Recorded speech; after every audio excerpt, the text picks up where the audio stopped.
aikaisemmilla lennoilla.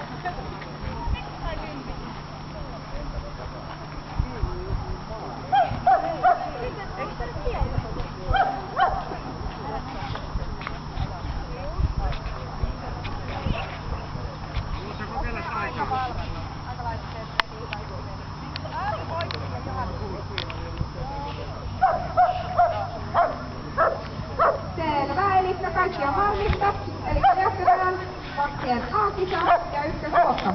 Luokan ensimmäisenä lähtee Australian paimenkoira Keke ja Tiina Anttila valkoinen palveluseurakoira ry:stä. Ja valmistautuu Remu, Sara ja Minttu.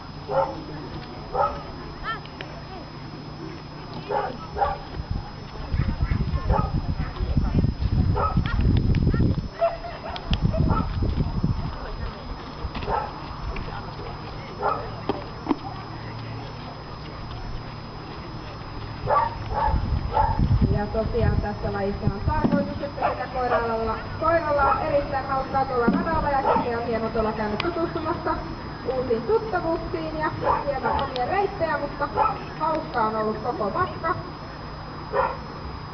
Ja sieltä päästetään viimeiset kepit.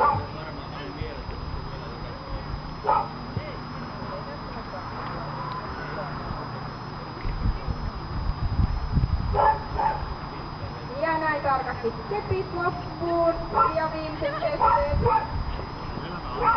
Ja sieltä otettiin koira maaliin. Ja seuraavana lähtövuorossa on sitten Border Collien Remu.